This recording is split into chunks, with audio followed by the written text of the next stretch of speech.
오늘은 신명기 16장 9절로 12절의 말씀을 통해서 처음 익은 열매를 드리며 라는 제목으로 좀 말씀을 나누려고 합니다. 사랑하는 성도 여러분, 오늘은 우리가 하나님 앞에 이 상반기 전반기의 은혜를 감사드리는 맥주 감사 주일로 드립니다. 이 맥주절은 이스라엘 백성들이 보리 추수를 마치고 그 첫 열매를 하나님께 드리며 감사를 고백하던 절기입니다. 우리는 지난 반년 동안 우리의 삶을 지켜주신 하나님의 인도하심을 돌아보며 처음 익은 열매를 주님께 드리는 믿음의 자리에 서 있습니다. 오늘 본문 16장 9절로 12절은 이스라엘 백성에게 주어진 세 절기 가운데 하나인 77절에 대한 규례를 담고 있습니다. 이 77절은 유월절 후 7주가 지난 뒤 50일째 되는 날을 지키는 절기로 보리와 밀의 수확을 마친 후 하나님께 첫 수확을 드리며 감사하는 날이었습니다. 신약시대에는 오순절로 이어지면서 성령 강림 사건과 맞물려 새 언약의 시작을 알리는 중요한 날이 되기도 합니다. 이 절기는 단지 농사에서의 풍요를 기념하는 것이 아니라 하나님께서 그들의 노동에 복을 주셨음을 인정하고 모든 열매의 주권이 하나님께 있다는 신앙 고백을 하는 감사 절기였습니다. 더불어 그들이 출애굽하고 약속의 땅에 들어가서 처음으로 얻은 결실을 드렸으니 그들이 살아왔던 세월 속 안에 어떻게 하나님이 그들을 지키시고 보호하셨는지 하나님이 그들에게 받은 복을 기억하며 자원하는 마음으로 예물을 드리고 공동체 모두가 함께 기뻐하고 과거의 고난과 구원을 잊지 않도록 명하신 절기가 바로 이 77절 맥주절입니다. 우리가 오늘 이 맥주 감사주일에 함께 말씀을 나눈다는 것은 단순히 형식적인 감사나 절기 예배를 드리는 것이 아닙니다. 이 절기를 통해 하나님께서 우리에게 감사의 본질, 감사의 방식, 감사의 목적이 무엇인지를 분명히 보여주십니다. 그래서 오늘 본문을 따라서 세 가지 감사, 곧 자원하는 감사, 공동체적 감사, 기억에 근거한 감사에 대해서 함께 나누고자 합니다. 첫째로 하나님은 우리가 자원하는 감사를 드리기를 원하십니다. 10절의 말씀에 보니까 이렇게 말씀하십니다. 내 하나님 여호와께서 내게 복을 주신 대로 내 힘을 헤아려 자원하는 예물을 드리고, 하나님은 백성에게 감사 예물을 드릴 때 억지로나 습관이나 아니라 자원하는 마음으로 드리라고 명하셨습니다. 이것은 형식적이거나 억지로 드리는 감사가 아니라 내가 받은 복을 돌아보며 마음 깊은 곳에서 우러나는 기쁨으로 드리는 감사를 뜻합니다. 여러분, 감사는요, 마음에서 우러나야 진짜 아닙니까? 내가 받은 복을 돌아보면서 그것에 합당하게 내 힘을 헤아려 자발적으로 드리는 것이 진정한 감사입니다. 저는 이 말씀을 묵상할 때면 이스라엘의 위대한 왕인 다윗이 성전 건축을 준비하던 장면이 떠오릅니다. 그의 나이가 이미 늙어 있었고 그는 하나님께 성전을 직접 짓게 해달라고 간절히 기도했지만 하나님은 어떻게 하셨습니까? 그 사명은 네 아들 솔로몬에게 있다라고 하시면서 솔로몬에게 성전 건축을 맡기셨습니다. 그럼에도 다윗은 그것에 대해서 섭섭해하거나 주저하지 않고 자신이 할 수 있는 최선을 다해 성전을 위한 예물을 준비합니다. 그는 이렇게 말하죠. 역대상 29장 3절의 말씀에 보니까 내가 사모하는 하나님의 성전을 위하여 내 사유에 금과 은을 드렸노라 라고 말씀합니다. 여기서 사유에라는 말이 참 중요합니다. 이는 국가의 예산이나 자기가 왕으로서 사용할 수 있는 그런 것들이 아닙니다. 이것은 왕으로서 누렸던 개인 재산, 자기가 개인적으로 가지고 있던 것을 내놓은 것입니다. 무려 금 3,000달란트, 은 7,000달란트에 달하는, 지금의 화폐로 생각해 본다면 수천억에 해당하는 어마어마한 규모의 재산을 그저 기쁨으로 하나님 앞에 자원함으로 드렸다는 것입니다. 그런데 놀라운 것은요, 이 자발적인 헌신이 백성들에게도 영향을 미쳤다는 것입니다. 왕이 자신의 중심으로부터 드리는 감사를 보고 백성들도 기꺼이 예물을 드리며 하나님 앞에 나아갔습니다. 그래서 말씀은 이렇게 기록합니다. 역대상 29장 9절의 말씀에 백성도 크게 기뻐하였으니 그들이 마음을 다하여 자원하여 드렸기 때문이라 라고 말씀. 여러분, 감사는요 기쁨을 낳습니다. 자원하는 헌신은요 공동체에 감동을 주고요 그것이 큰 기쁨으로 확산이 됩니다. 여러분, 억지로 드리는 감사에는 생명이 없지만 자원함으로 드리는 감사는요 공동체의 영적인 활력을 불어넣습니다. 여러분, 한국 교회 안에요 이런 헌신, 자원하는 헌신의 모습이 너무나도 많이 있죠. 그 중에 한 가지가 뭡니까? 성미요. 여러분, 성미가 뭡니까? 그냥 내는 겁니까? 그냥 내가 가지고 있는 쌀 중에 뭐 양식 중에 좀 갖다 내면 되지. 아닙니다. 여러분, 이 성미를 낼 때요 우리 성미를 어떻게 준비합니까? 이 하루에 밥을 지으려고요 우리 어머니들이 밥을 준비하면서 그 밥을 쌀을 이 쌀 씻는 통에 담기 전에 가장 먼저 성미를 분리해서 띄워놓습니다.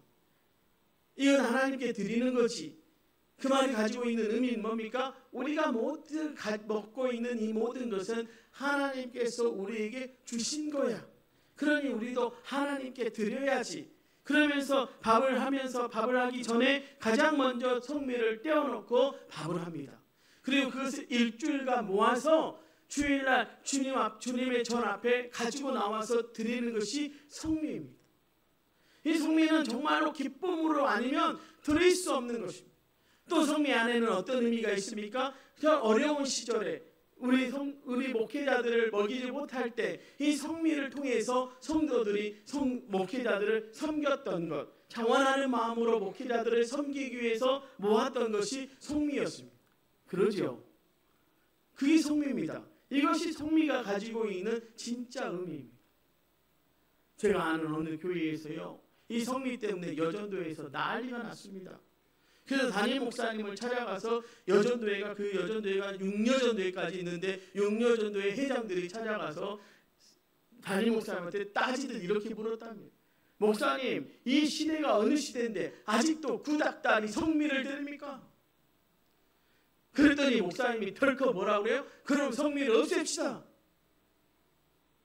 여러분, 그 교회에 어떤 일이 일어난 줄 아십니까? 그 다음부터 성도들의 헌신과 섬김이 사라져버렸어요.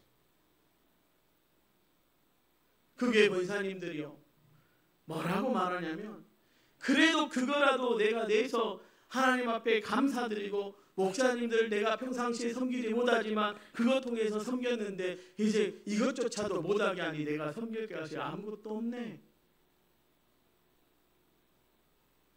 여러분, 우리가 이 맥주절에 우리가 정말로 생각해 봐야 될 것은, 우리가 드리는 어떤 이 헌신이 정말로 하나님 앞에 자원하는 마음으로 기쁨으로 드리고 있는지를 돌아봐야 할 줄로 믿습니다.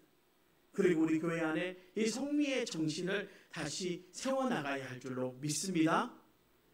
하나님은 그런 마음, 성미를 드렸던 이 성도들의 마음을 받으신 것처럼 우리의 마음을 받으시기를 원하십니다. 억지나 부담이 아닌 기꺼이 신뢰로 드리는 감사를 기뻐하십니다. 이것이 바로 이 맥주 감사의 첫 출발점입니다. 즉, 자원하는 감사는 공동체의 기쁨을 퍼뜨리고 하나님께서 기뻐 받으시는 예배의 시작이 됩니다. 오늘 우리가 드리는 감사 또한 받을 복을 인식하고 내 삶과 정성을 드리는, 기꺼이 드리는 헌신이 되기를 주님의 이름으로 축원합니다. 두 번째로요, 하나님은 우리가 공동체와 함께 드리는 감사를 원하고 계십니다. 11절의 말씀을 보십시오. 너와 내 자녀와 남종과 여종과 내 성중에 있는 레인과 객과 고아와 가부가 함께 내 하나님 여호와 앞에서 즐거워할지니라. 여러분, 이는요 감사의 자리가 누구에게나 열려 있어야 한다는 것, 그리고 은혜의 기쁨이 함께 나누어져서 온전하다는 것을 보여주는 것입니다. 여러분, 감사는 나눌 줄 모르면 그것은 온전한 감사가 아니죠. 하나님은 감사를 혼자만의 일이 아니라 함께 드리고 나누는 공동체적 기쁨으로 여기십니다. 본문은 구체적으로 자녀, 종, 레인, 나그네, 고아, 가부를 언급하면서 모든 계층과 상황의 사람들이 함께 기뻐하는 예배를 명하십니다. 여러분, 감사는 내가 받은 것을 함께 나누고 베풀 때 더욱 풍성해지는 것 아닙니까? 이 말씀은 단지 예배에 초대하라는 의미를 넘어서요, 나의 감사가 누군가에게 은혜가 되도록 하라는 하나님의 부르심입니다. 룻기의 이야기가 우리에게 그것을 알려주고 있죠. 룻기의 이야기는 공동체적 감사의 본질을 잘 보여주는 말씀입니다. 여러분, 룻은 유다 땅으로 돌아온 이방의 가부였고 그의 시어머니 나오미와 함께 가나안 속에서 하루하루를 버티고 살아가고 있었습니다. 두 여인은 의지할 가족도 수입도 없었습니다. 그런 룻이 살기 위해 선택한 것이 바로 뭐였습니까? 남의 밭에 나가서 이삭을 줍는 것이었습니다. 당시 율법은요, 가난한 자들을 위해서 추수할 때 밭 모퉁이를 남기고 떨어뜨린 곡식은 다시 줍지 않도록 명령했습니다. 보아스는 그 말씀을 성실히 실천한 사람이었습니다. 그는 룻을 보고 일꾼들에게 이렇게 말합니다. 룻기 2장 15절로 16절의 말씀입니다. 그를 꾸짖지 말고 다발에서 조금씩 뽑아버려 줍게 하라. 보아스는 룻에게 친절을 베푸는 것에 멈추지 않았습니다. 그는 일부러 곡식을 흘려보내고 그녀가 안전하게 일할 수 있도록 보호했습니다. 룻은 그것을 통해 하나님의 은혜와 자비를 경험합니다. 룻과 나오미는 은혜 덕분에 굶주림에서 벗어나고 나아가 하나님의 계획 속에 들어가는 것입니다. 이들의 이야기는 다윗 왕의 조상이 탄생하는 계기가 되었고 예수 그리스도의 계보로까지 이어지는 역사가 일어나게 되는 것입니다. 사랑하는 성도 여러분, 공동체 속에서의 배려와 나눔이 단순히 한 가정을 돕는 데서 그치지 않고 하나님의 구속사로 연결되는 결과를 낳은 것입니다. 여러분, 이 감사절에 우리 교회가 여러분 이 지읒들과 조그마지만 떡을 나누고 가해를 나누는 이유가 바로 이 성경적인 이야기에 근거하고 있다라고 하는 거예요. 주님, 이 감사절의 기쁨을 모두 함께 나누라. 여러분, 우리의 그늘 아래 여러분 도락마을이 있고 한발마을이 있고 만년마을이 있고 이 도초가 있는 것 아닙니까? 그래서 우리는 감사절에 우리만 잘 먹고 잘 살아, 우리가 이렇게 잘 됐어라고 자랑하는 것이 아니라 우리가 나누는 기쁨을 그들과 함께 나누고 그들이 우리의 공동체임을 선포하고 선언하는 날임을 잊지 말아야 할 줄로 믿습니다. 그래서 우리의 감사도 그렇게 흘러가야 합니다. 나만 누리는 감사가 아니라 그 감사가 누군가에게 하나님의 손길처럼 느껴질 수 있도록 흘러가야 합니다. 내가 받은 은혜가 누군가의 삶을 살리는 복이 될 수 있더라면 우리 그것이 바로 공동체적 감사일 줄로 믿습니다. 이 공동체적 감사는 나눔과 배려에서 출발한다는 것, 내가 받은 은혜가 다른 누군가에게도 은혜가 되도록 흘려보내는 것, 그것이 하나님이 원하시는 감사의 삶임을 깨달아 알고 여러분의 삶에서도 여러분의 주변의 사람들과 함께 나누는 감사가 있기를 주님의 이름으로 축원합니다. 마지막으로 하나님은 우리가 지금 풍요로움만 바라보지 말고 과거의 고난과 은혜를 기억하기를 원하시고 계신다는 것. 본문 12절은 우리에게 이렇게 말씀하죠. 너는 애굽에서 종 되었던 것을 기억하고 이 규례를 지켜 행할지니라. 하나님은 이스라엘 백성에게요, 자신들이 과거의 애굽의 종이었음을 기억하라고 하십니다. 감사는 형제의 형편만으로 생기지 않습니다. 과거를 잊지 않고 하나님께서 나를 어떻게 구원하셨는지를 기억할 때 깊고 진실한 감사가 흘러나오게 되어 있습니다. 하나님은 우리가 지금의 풍요로움만 바라보지 말고 과거의 고난과 은혜를 기억하기를 원하십니다. 감사는요, 잊지 않는 데서 시작됩니다. 과거의 고난이 있었기에 지금의 은혜가 얼마나 값진 것인지를 깨닫게 되는 것입니다. 여러분, 이스라엘 백성들을 보십시오. 그들이 약속의 땅에 오길까지 얼마나 많은 고난과 역경이 있었습니까? 그들은 430년 애굽에서 종살이했습니다. 그들의 고난을 들으셨던 하나님께서 그들을 인도하여 약속의 땅에 오기까지 그들은 험난한 세월을 보냈습니다. 40년 광야를 돌아다녔고 그 40년의 광야 생활 속에서 때로는 그들은 목마름에 굶주림에 살았습니다. 그래서 목마름 때문에 하나님께 부르짖기도 하고 배고픔 때문에 하나님 앞에 눈물을 흘리며 살았던 그 세월을 살았던 사람들이 이스라엘 백성들이었습니다. 그들이 약속의 땅에 돌아와서 약속의 땅에서 처음으로 얻은 그 소식을 하나님 앞에 드리면서 얼마나 기쁨의 감사와 눈물을 흘렸겠습니까? 사랑하는 성도 여러분, 우리도 우리의 삶을 돌아보면 하나하나가 하나님의 은혜였음을 기억해야 할 줄로 믿습니다. 그리고 그 은혜에 감사함으로 나아가는 저와 여러분이 되어야 할 줄로 믿습니다. 사도 바울은 이런 기억의 감사를 누구보다 분명히 간직했던 사람입니다. 그는 고백합니다. 고린도전서 15장 9절로 10절에 나는 하나님의 교회를 박해하던 자요 사도 중에 가장 작은 자라. 그러나 나에게 나된 것은 하나님의 은혜로 된 것이라. 바울은 자신이 과거에 어떤 죄인이었는지 얼마나 깊이 타락했는지를 잊지 않았습니다. 다메섹 도상에서 예수님을 만나 회심하기 전까지 그는 자신이 하나님의 뜻을 따른다고 착각하며 교회를 박해하던 자 아니었습니까? 하지만 그는 자신의 어두운 과거를 숨기지 않았습니다. 오히려 하나님의 은혜를 드러내는 무대로 사용했습니다. 그는 과거를 기억함으로 더욱 겸손해졌고 더욱 깊은 감사의 삶을 살았다는 것입니다. 사랑하는 성도 여러분, 우리도 그렇습니다. 지금 우리가 누리고 있는 평안, 이 예배의 자리, 가족의 평안함, 교회의 이 부흥, 여러분 이건 당연한 것이 아닙니다. 하나님이 우리를 절망과 상처 속에서 건져내셨기 때문에 가능한 은혜의 열매입니다. 고난의 시간, 눈물의 기도, 절망 속에서 피어난 믿음을 통해 하나님은 우리를 여기까지 인도하셨습니다. 여러분 사무엘의 감사를 기억하시죠?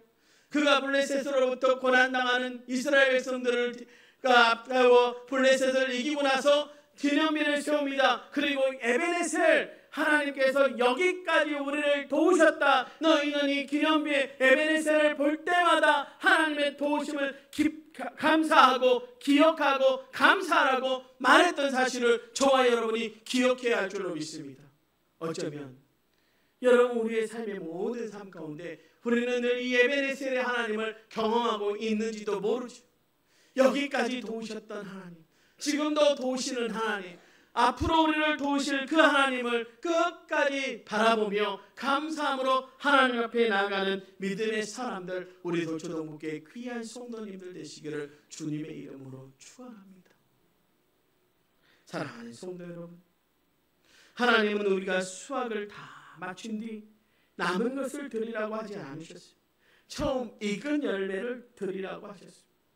이는 곧 아직 전체를 알 수 없고 결과가 불확실한 상태에서 하나님을 신뢰하며 드리는 믿음의 고백입니다. 그래서 맥주절의 의미는 단지 지난 반년을 돌아보며 감사를 표현하는 것에서 끝나지 않습니다. 그것은 다가올 하반기도 하나님의 은혜에 맡기겠다는 고백이며 믿음의 선포일 줄로 믿습니다. 오늘 우리의 감사가 다윗처럼 자원함으로, 보아스처럼 이웃과 나누는 공동체로, 바울처럼 과거를 기억하며 하나님을 향해 드리는 감사가 되기를 주님의 이름으로 축원합니다. 전반기에 베풀어 주신 은혜가 여러분의 삶 가운데 감사로 다가왔다면 이제 하반기에 여러분에게 누리도록 베푸시는 저 하늘의 문을 여시는 하나님의 은혜가 여러분의 온해를 맞는 마지막 날 여러분의 입술에 감사의 찬양으로 드러나기를 주님의 이름으로 축원합니다.